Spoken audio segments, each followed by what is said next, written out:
Welcome, everyone. I'm Lorelei Tangi, University Librarian. Thank you for joining us this evening. We're offering a live transcription of this event, which you can turn on at the bottom of your screen by selecting closed captioning or view the full transcript. I'd like to start tonight's program with a land acknowledgement of our presence on the traditional, ancestral, and unceded territory of the Ahashiman and Tongva peoples. And if you are not viewing this event from Orange County, California, feel free to try out the link in the chat box. The website Native Land helps identify the land of Indigenous people from around the world, wherever you might be located. Tonight's event is one in a series of events celebrating UCI Library's newest virtual exhibit, From I Ching to Manga, UCI's East Asian collection, celebrating 30 years. This exhibit was curated by UCI Library's Research Librarian for Asian Studies, Dr. Ying Zhang, and the library's 2019 Korea Foundation intern, Soo Kim Bae. Established in 1990, the UC Irvine Library's East Asian Collection supports research and teaching at UCI, and it serves as an educational and cultural resource for the community. In just 30 years, the collection has grown from the original 8,000 Chinese books to a total of over 120,000 books, with access to journals, newspapers, and multimedia resources in Chinese, Japanese, and Korean language, making it one of the fastest growing collections of this kind in the nation and the largest East Asian collection in Orange County, California. This exhibit was originally scheduled to launch in spring of 2020 before the COVID crisis. So our team has worked hard to convert the exhibit into a virtual format that can be enjoyed around the world. And this exhibit celebrates the collection's growth and evolution. It highlights its treasures and it spotlights the grants and gifts from our local community and global partners. Now, one treasure is the UCI Library's Korea Corner, and this was established 22 years after the inauguration of the Korean Studies collection. UCI became the first and only university in the West to host a Korea Corner, and this was established 22 years after the inauguration of the Korean Studies collection. UCI Korea Corner is a dedicated area in Langston Library housing Korean language, literature, history, and cultural resources. Of course, this area includes Webtoons for students, faculty, and staff, and local residents to enjoy and to use for research. And the libraries are actively growing our Webtoon collection in the Korea Corner because it is such a hot topic. And in fact, this topic has such international appeal. Tonight's speaker joins us from Australia. So I hope you will visit this virtual exhibit at the URL that is listed in bold at the bottom of your screen. And now I would like to give a brief introduction to our esteemed speaker. Brian Yesses is a professor in communications and media at the University of Wollongong, Australia, where he researches on film, digital media, and the creative industries. Now, he has authored over 85 publications, and he is a chief investigator for 2 prestigious Australian Research Council discovery projects. The first project, Digital China, From Cultural Presence to Innovative Nation, is a multi-year project which ran from 2017 to 2020. And his second multi-year grant project is called Mobile Korean Webtoons, Creative Innovation in a New Digital Economy, funded from 2018 to 2021. He has also written 3 books co-authored with Young Shim. The first book, Korea's Occupied Cinemas, 1893 to 1948, was published in 2011. The Changing Face of Korean Cinema, 1960 to 2015, was published in 2016. And South Korea's Webtooniverse and the Digital Comic Revolution, to be published this year in 2021. He is also one of the 3 editors for the groundbreaking book, Willing Collaborators, Foreign Partners in Chinese Media, published in 2018. So please join me in welcoming Professor Brian Yesses. Thank you very much for that wonderful and warm welcome. It's a great honor to be here today to help launch the new part of the library. And before I begin, I'd also like to acknowledge the Darawal people, who are the traditional custodians of the land on which we stand here in Wollongong, and also the larger Illawarra region of New South Wales. And I pay my respects to elders past and present. But again, it's a great honor to be here. And I've boiled down a 12-hour talk into 20 minutes. So here we go. Share screen. Great. This project is part of a wider study that is looking at the brief history of Webtoons. So today I'm going to talk about a brief history of Webtoons and define them for you, for those of you in the audience who are unfamiliar with the term, and draw some links to Hallyu, the Korean wave. Also shine a bit of a spotlight on Naver's US-based Webtoon platform, also known as Line Webtoon, previously before September 2019. Today it's just known as webtoon.com. Then there's no time to talk about my analysis of the Webtoon fan translation service, the fans that are helping to globalize Webtoons on this particular platform, but you can surely read about it in some of my current publications. But I'll also help lay out some basic points about why we might consider this a Webtooniverse and how it's contributing to a small but important revolution in creator-owned, creator-led content and technological innovation. So, as I mentioned, and also as Lorelei mentioned, this is part of a 3-year Australian government project which seeks to gain an understanding of this phenomenon and also to help educate aspiring practitioners and current practitioners to join this so-called revolution. So we're doing some basic big data methods to collect some of the platform data, user responses, user activities, user behavior, and also how some of these series, how the millions and millions of Webtoon series are transforming over time. Here is what a Webtoon is. Most of you would probably know what a Webtoon is already. Having said that, it is absolutely a Korean-born phenomenon and a Korean-born term that comes out of the early 2000s. It's specifically a vertically scrolling format where the imagery is scrolled, which makes it very different than other page-turning formats and digital comic types. Also, the way that the community is brought together through commenting features and external social media entertainment supporting networks such as on Facebook or on Twitter, etc., or Weibo, or even TikTok. And also that fan base is nurtured across platforms. It's a divergent narrative and aesthetic form compared to some of these other digital comic formats, such as Marvel's digital comic environment or Comixology off of Amazon.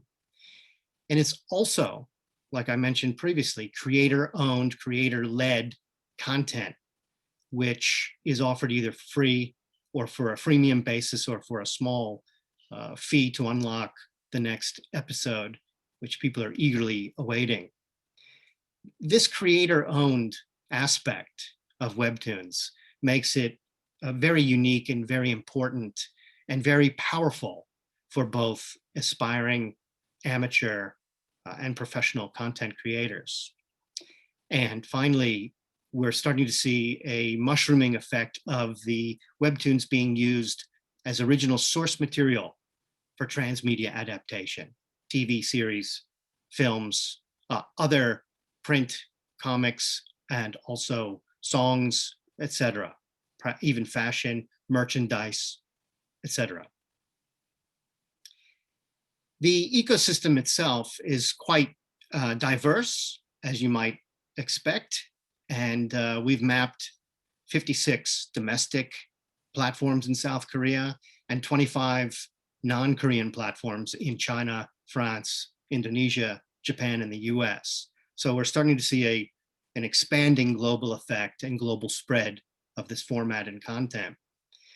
And so what we have found is that whilst it's born in South Korea, it's had an incredible flow-on and inspirational effect for content creators around the world who are joining this so-called revolution. So we've got a mushrooming of Indonesian webtoon artists and illustrators and content creators who are helping to grow and nurture a webtoon industry in Indonesia, thanks to the inspiration they've gotten from Korean webtoons and English translations of Korean webtoons.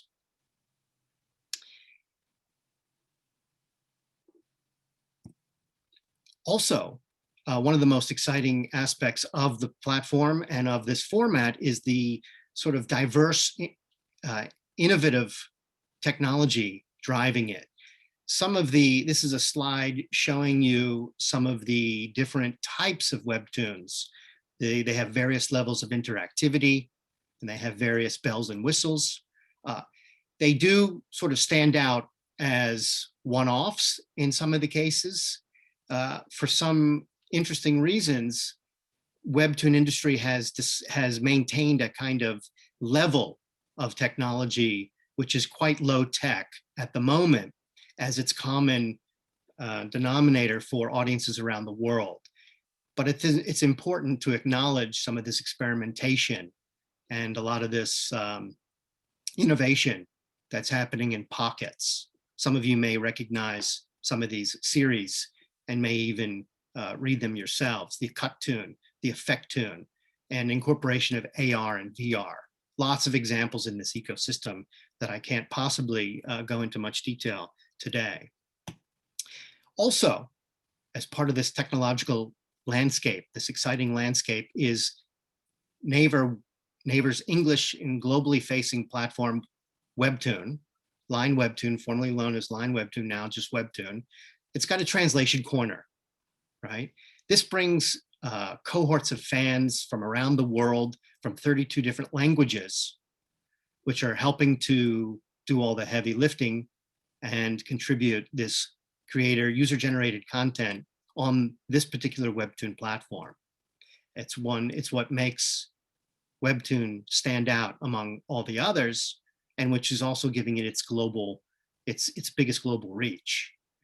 So in some of our research, we've begun tracking this user-generated content and looking at how different Webtoon genres appeal to different audiences around the world.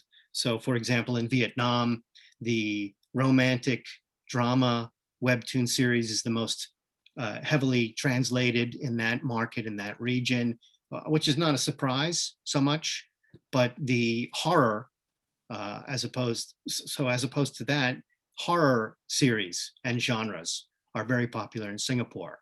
So we're starting to see some really interesting local specificity when it comes to different genres and their appeal in different markets.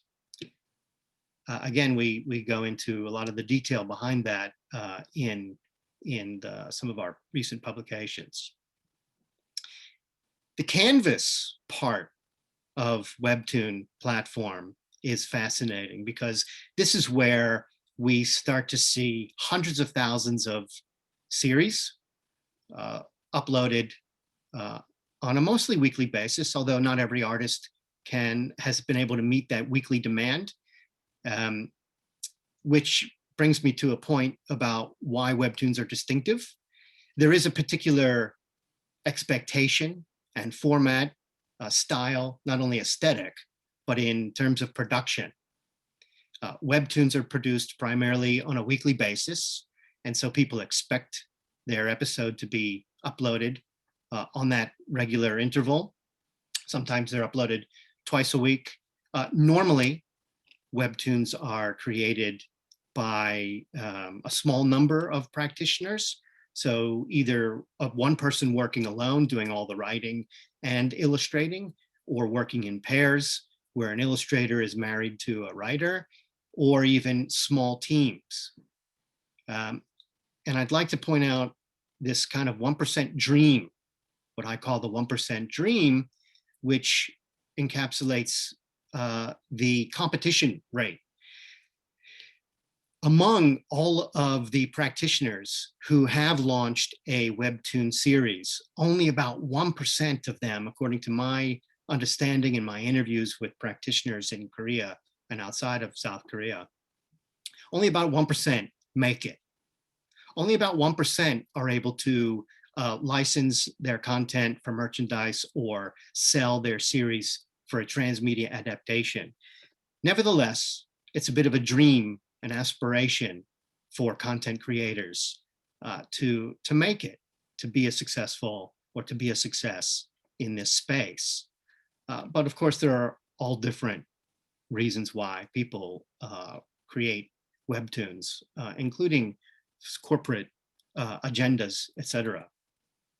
Nevertheless, Canvas is the wild part of Webtoons.com, where you've got twice as many, at least twice as many genres that you do in the original section, the more successful and more recognized, more popular section of this website. So you got some wonderful post-apocalyptic, inspirational, just a whole lot more diverse in the Canvas sort of amateur space and semi-professional. At the moment, I'm conducting a study on how people are commenting in the Canvas space and using those comments and this platform as a form of expressing their despair during COVID, and also how people are responding. Other fans and readers are responding to those cries for help or those those signs of despair. So it's a fascinating study. I don't have any preliminary findings just yet, but what we're doing is we're collecting millions upon millions of, we're talking about gigabytes worth of data, where we're then doing a frequency keyword analysis on the comments and also doing some other sentiment analysis on the comments to draw out some takeaways from how users are engaging in this community. It's fascinating. It's so fascinating that whilst there's a 3 or 4 year government funding behind this project for me and my team, it's really, I could see this turning into a decade or two of work. It's that diverse. And I would invite any of you in the audience thinking about a PhD to come say hello and good day and reach out. When in terms of diverse styles, here's an example of an original Webtoon series. It's written and illustrated by Fishball, someone who calls themselves Fishball, a freelance Webtoonist in Malaysia.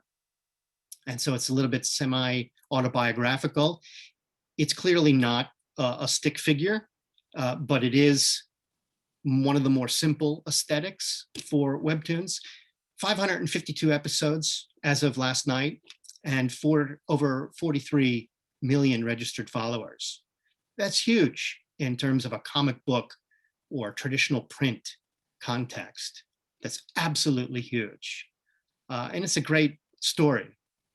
It's a great story. But I put it up as an example of the aesthetic. That was a slice of life. On a different side of the spectrum, we have this corporate American sort of legacy media industry attempt to break into Webtoons and to nurture IP content. It's a series called Caster. You could see that it's got some musical accompaniment. And so it's quite a maverick, and it's quite not so much maverick, but it's not the typical Webtoon, right? Because it's got music. But the visuals are fascinating. so much so that it's difficult to maintain on that weekly basis. And in fact, it has ended at only 30 episodes. Here is an example of how some legacy media players are trying to use the Webtoon space and the Webtoon format to nurture and to grow new IP, and as a star vehicle for Common, the rapper and the actor. And Gerard Butler's G-Base production house is behind this particular series. And so it's an example of how some US enterprises are trying to jump on the bandwagon, as it were, and explore and experiment with the Webtoon format. One interesting thing, though, the reason why I find it to be non-conventional in terms of its use of music, even though it's an ideal platform on one hand for Commons music, rap music and whatnot. Webtoonists, as I understand, as I know, choose their own soundtracks. Oftentimes they're multi-screening when they're reading Webtoons. They got a movie playing, they have K-pop videos playing, and they're reading Webtoons and texting their friends.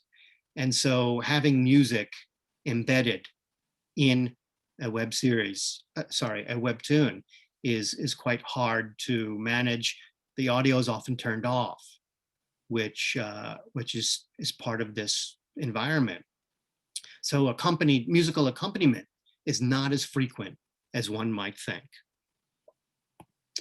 Here's another example of a US attempt to experiment and find some ground, nurture some new audiences in the Webtoon space. Brothers Bond, an absolutely beautifully looking layout and design.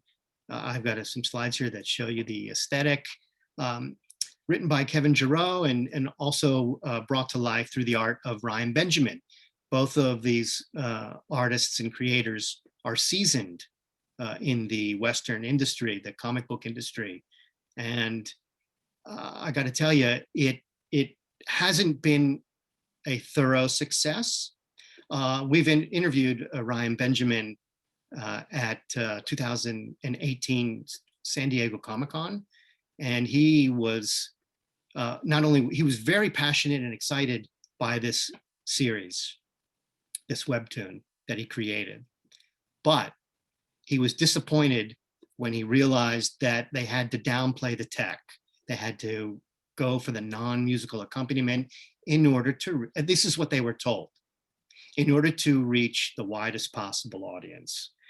Also, as you can imagine, these illustrations were not so easy to produce on a weekly basis. So it would have been very hard for Ryan Benjamin to keep his day job and also to keep producing weekly artwork of this high caliber.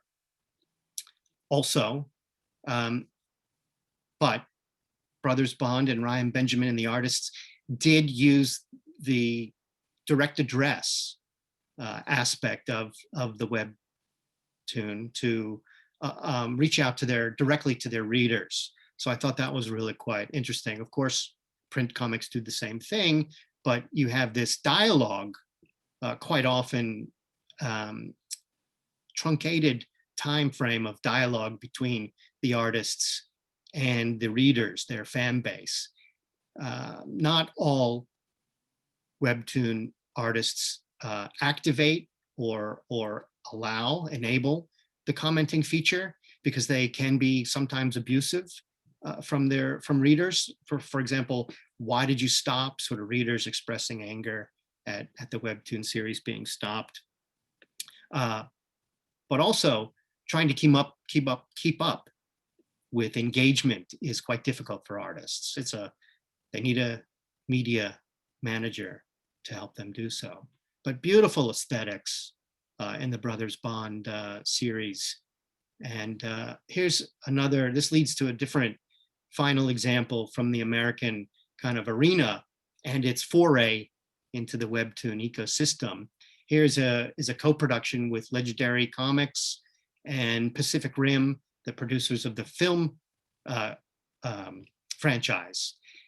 This is an example, Pacific Rim Amara is an example of a branded Webtoon. And a branded Webtoon is used as a tie-in, as product marketing. The release of Pacific Rim Amara actually was in 2018 on this very same day that we're together here today. And it was also 2 weeks before the release of the film sequel, Pacific Rim Uprising. So it was an attempt. You could see the two artists again coming from a non-Korean background. And if you see in the corner there, the credits, the longest credits of any Webtoon series, to show that it's more of a production-oriented project and series. Only 10 episodes, so short, sweet, used as a film promotional tie-in, or what we call a branded Webtoon.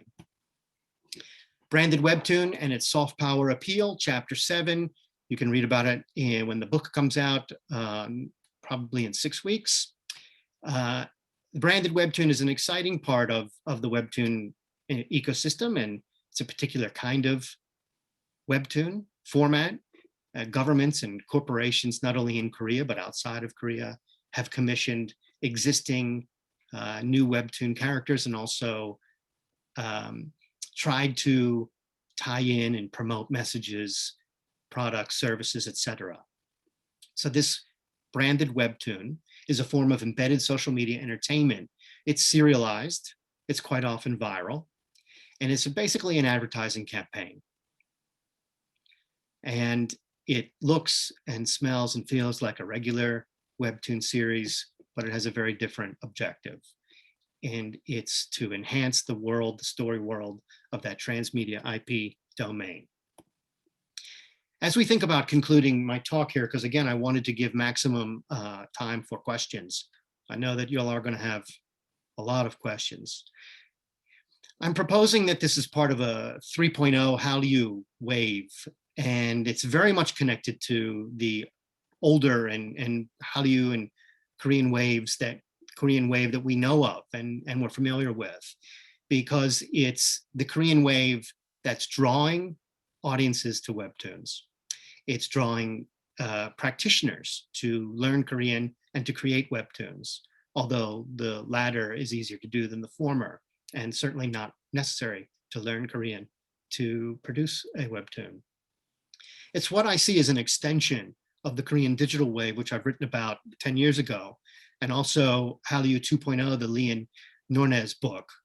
And very much part of, Webtoons are very much part of this so-called South Korean success story, the soft power success story so far.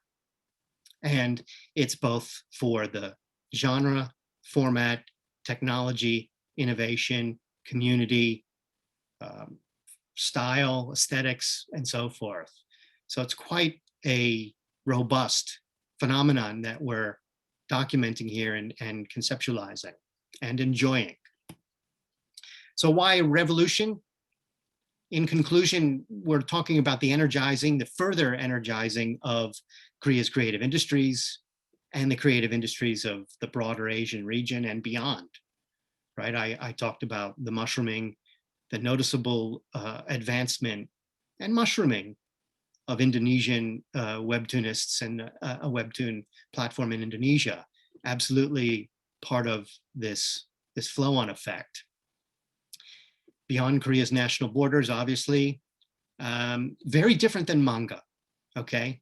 Very different than manga. A lot of manga is black and white, as you know, a lot of it's color, but Webtoons are a very unique format and very different from other digital comics as well. So, the Webtooniverse. It's got these dynamic links to transmedia storytelling and transmedia adaptation, new comic styles, innovative platform, technical capabilities, and also this strong localization effect as a result of the trans creators or volunteer translators working with the English language Webtoons, a lot of which were created in Korea and then translated into English first on the Line Webtoon site. So obviously, contributing to the transformation of Korea's and Asia's booming digital economy, while also influencing the legacy media industries there and elsewhere. And so that's sort of what we're looking at. And we see this as the so-called next generation of M-Hallyu, or mobile Hallyu. And I can't wait to hear all of your questions. And again, I really thank the library for this wonderful opportunity. I'm very humbled by it. And I'm looking forward to your questions. Thank you very much. Thank you, Professor Yesses, so much for your exciting presentation. It's such a treat to hear from an expert on this topic. And so now I want to invite audience members to submit your questions for Professor Yesses and also for our exhibit curator, Dr. Ying Zhang, via the Q&A button, which is at the bottom of your screen. So our first question is, what are the population compositions for Webtoon artists as well as readers? What are their age groups, gender, etc.? Do you see any changes over the years? Great question. And I don't have any absolute statistics. However, we know that the platforms are registering multi-millions of likes and readership data on a monthly basis, even on a daily basis, that is. We know that the readership demographics are not only teens. We have, because Webtoon stories can be captivating and very good, engaging, interesting, with the social commentary and pushing the envelope with how social issues are represented and dealt with in the storylines. We've seen 30-year-olds, 40-year-olds, 50-year-old readers. And that obviously would differ in different markets. So I don't have any specific statistics that I could rattle off the head, but you do have a diverse user base. Great, thank you for that. The next question is, what do you think is the future of Webtoons? How will they evolve?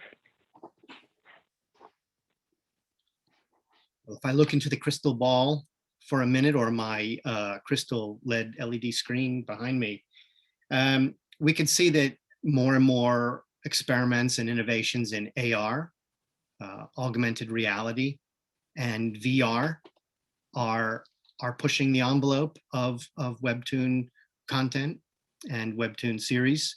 When we say AR, we're talking about series that enable users to capture pictures of themselves and to literally bring them into the narrative, bring themselves into the narrative. You can, before a series starts, you can add your name, your pet's name, and the names of some of your friends. And so not only do the names get incorporated into the story, but your images do as well. So that blending, that blurring of the story world and a little bit of the customization of one's own life is some interesting aspects to future, well, current, but future web series, Webtoons. Other future aspects, more marriage between the music industry with embedded music. Obviously, it's still something that Webtoon enterprises in South Korea haven't figured out yet, but there's a lot of opportunity for this cross promotion and collaboration across the creative industries. So more of that, and more local content creators in markets outside of South Korea. In terms of the US relationship with Webtoons, that's more uncertain. Again, the US market and the US industry is used to a particular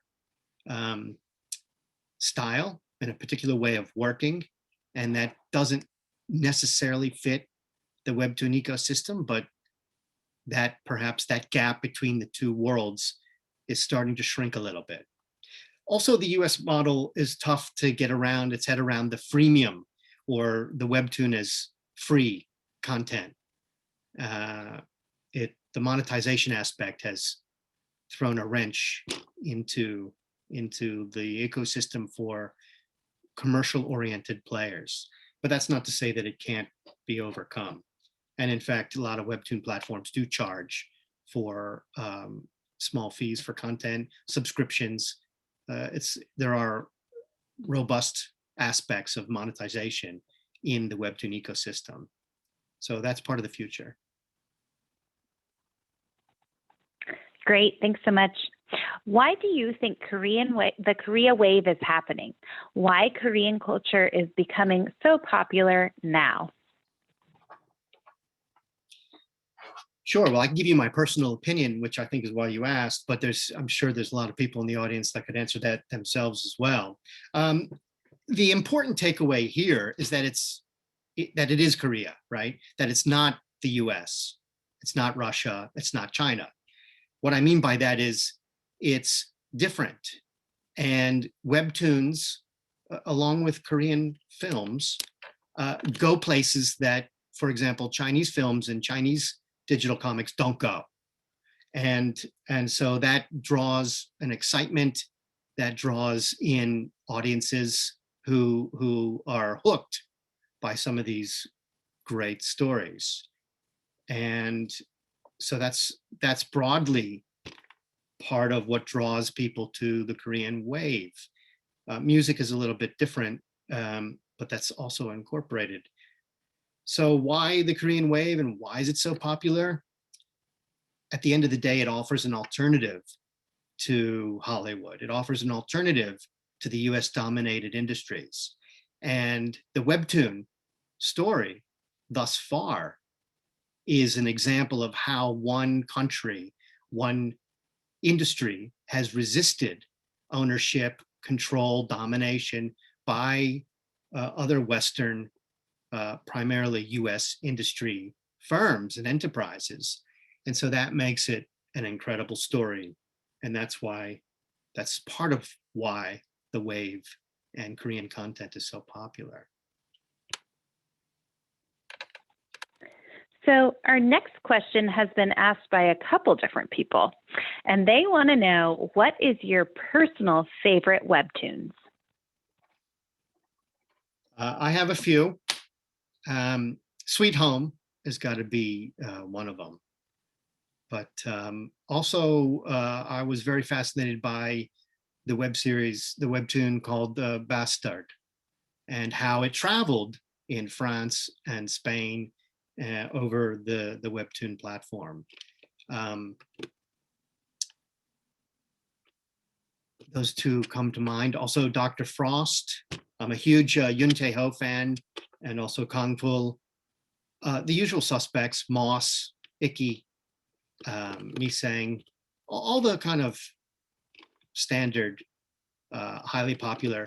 But I do really like the localized or the nuanced series, the cultural nuances of non-Korean, non-American series. Some of the new stuff coming out of Thailand and how social relationships are represented and some social issues are explored in Thai Webtoons is very interesting. So I would encourage everyone to look beyond the English language version of Webtoons to get some more exposure to that. So our next question is a little long, so hang with me. How unique is the relationship between fan translators and editors to the publishers? Are they officially integrated into a worldwide distribution system, or are they operating in a pseudo-underground manner? Can you talk about how copyright laws interact with fan translations, especially those without licenses? Huge problem, like huge issue, huge question. As some of you may know, there were at least a dozen Chinese fan subbers recently rounded up and heavily punished for their ongoing work, their dedication to adding subs to content that was not legally available otherwise. So huge fan following, huge fan initiative, but illegal at the end of the day. And so now they're paying the price. It's very timely issue. But copyright has always been timely. So the fan translators I can only speak about off of the Naver Line Webtoon site, right? This is it's been formalized. The translation environment was formalized by the platform.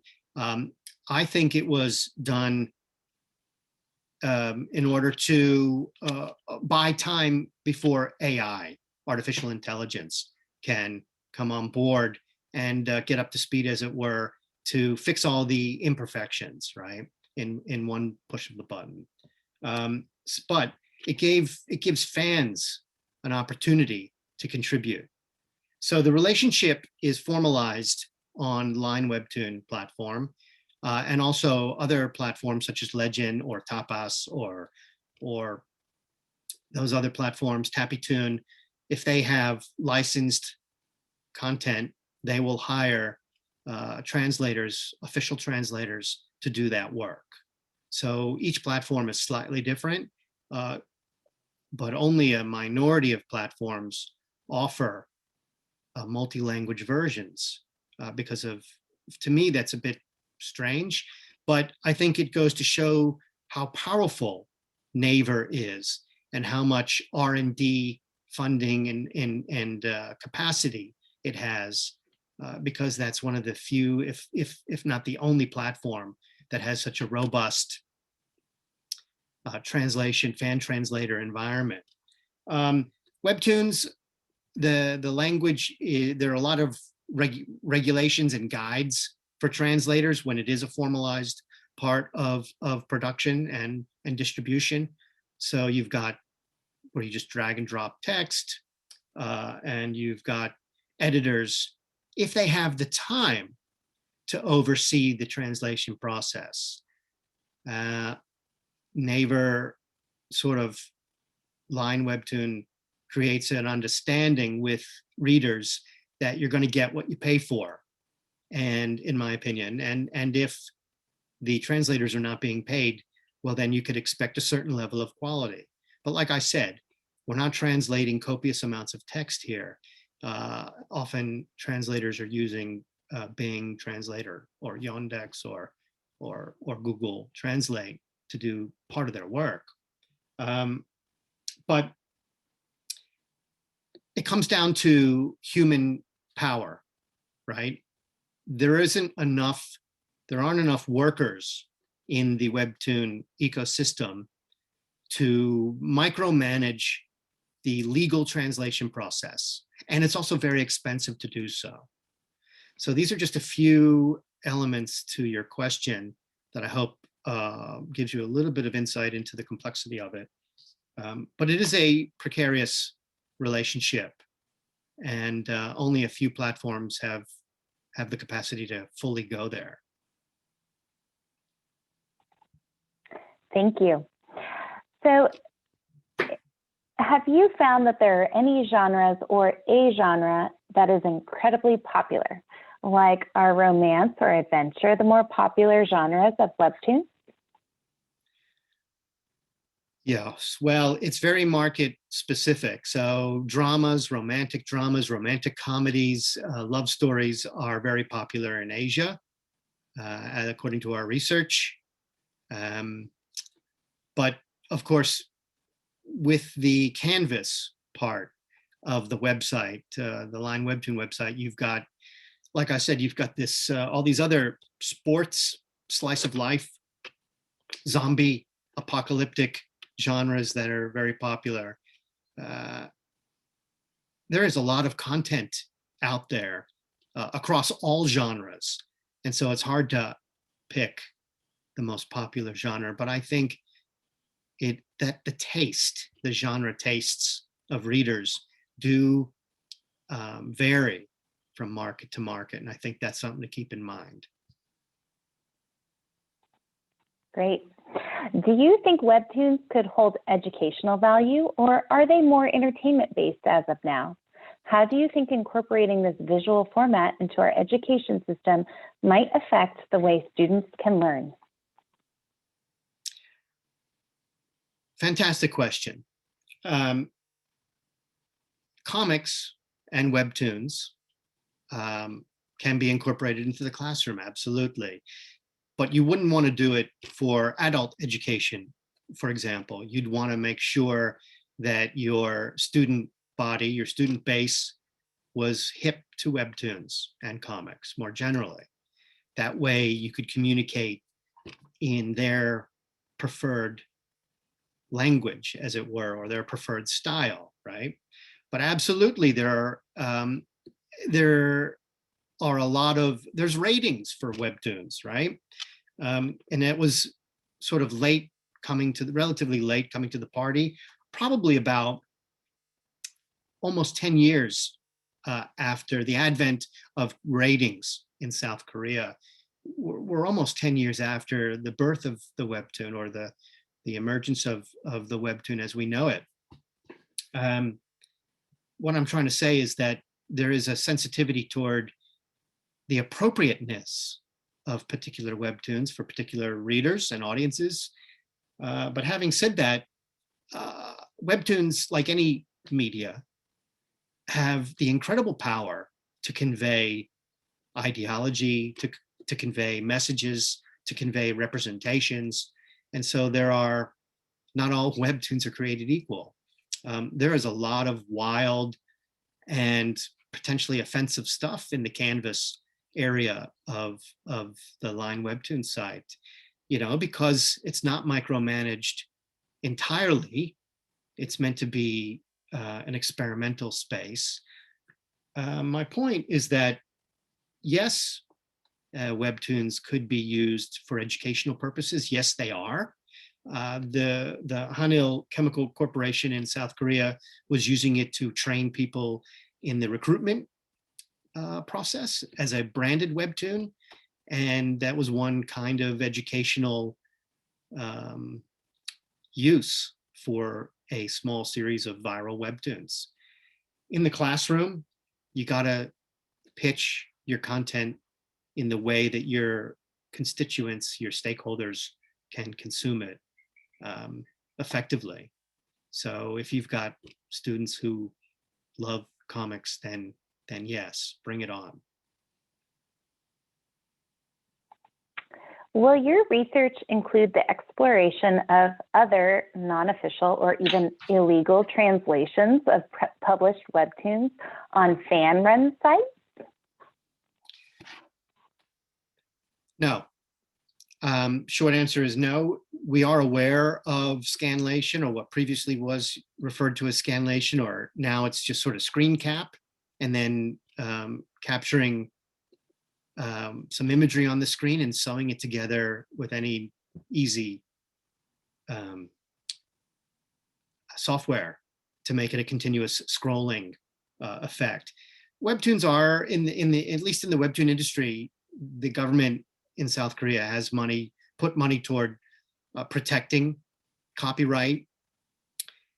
But copyright it's kind of an interesting thing in the Webtoon sphere. You want your content in the Webtoon sphere, I think you want it spread as widely as possible, but preferably where it's recognized and credited for the original creators.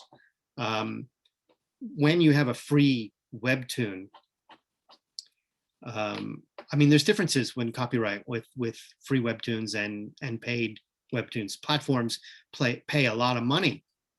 They contract artists, they contract illustrators, they contract translators. So they want to protect their investment. They want to nurture that IP. Illegal, if their Webtoons are copied illegally, then it causes other problems that the music industry has experienced, the film industry.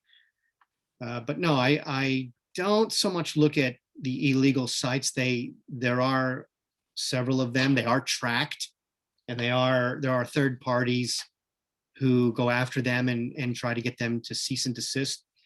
I have, in some cases, used or read some webtoons on an illegal site when a webtoon that I knew about and wanted to look at was no longer available on a formal platform, and I found it on an illegal website, but it disappeared soon after that.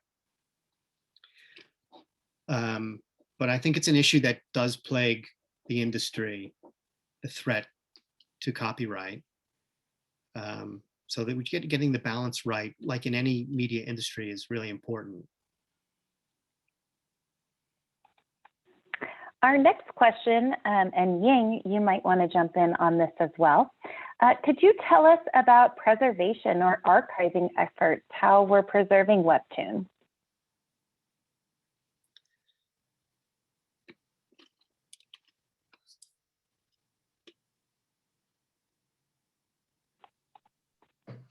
I think All right. oh, sorry. Yeah, this, I haven't done anything about the Korean webtoon, but libraries has taken efforts to, we have a web archive like ephemeral, like mostly our efforts is on non-organization host website, but I'm not aware of any webtoon archiving. Maybe the website, the hosting website, they have some efforts. A professor might have more insights on that. Thank you for the question. Sure, if I could just offer a few comments, expand on that. You need a data grant or a content grant from one of the platforms where they will donate a legal collection of self-contained navigational content, and that which could possibly be accessible via on a cell phone app through your website. You could take thumbnails, you could create lists of series and the data surrounding them, the years, the authors, the platform they appeared, etc. But it's hard to archive without, I would think, without a contribution from the platforms themselves. And they're not necessarily going to do that because they want to license their content to other markets, to new markets, and that involves exclusivity deals, etc. But you never know. It's really important, worth asking. Is your new book also going to be published as an ebook? I hope so. It's not open in the sense, I would love to have had a grant to pay for open, fully open version. The next book, or the next two books, hopefully will be totally open like that. Yeah, I believe it should be available as an ebook or a digital version. If you contact me, I can, or if you follow Amazon and Rowman and Littlefield, the publisher, they will know probably sooner than I would if it's going to be an ebook. And now we have time for our last question. Would you consider making your own webtoon someday? That's a good question. No. And my standard answer is I have too much respect for the artists and the illustrators, the writers out there already to try and compete with them. It's usually what I say when someone says, am I going to make a film? I'm just fascinated with the diversity of webtoons and all the different players involved, the industry players, the aspirations and the tie-ins with legacy media, the innovations, the experiments. I've got my hands full studying the universe, the Webtooniverse. But maybe when it's fully automated, no, I stick with my answer. No. Thank you for the question, though.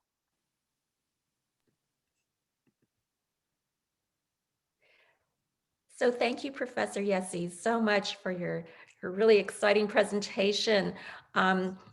It was so full of information. We've actually received questions about how can they see your presentation again. So I'm happy to share that we have recorded your presentation, and it will be on our UCI Libraries YouTube channel, and we will be sending a follow-up email to all of the attendees with a link to the recording. And I want to make another plug about our virtual exhibit that's showing up on that screen. And please visit the link that's in bold at the bottom. We hope you will join us for our next event related to this virtual exhibit. We have a special manga drawing virtual event on Wednesday, April 14th from 5 to 6. You can register or learn more about this event in a link in the chat. And if you would like to support the library's initiatives and public programs like this one, please consider becoming a member of our UCI Libraries Gateway Society.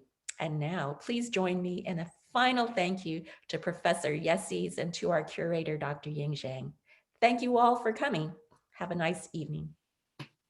Thank you so much.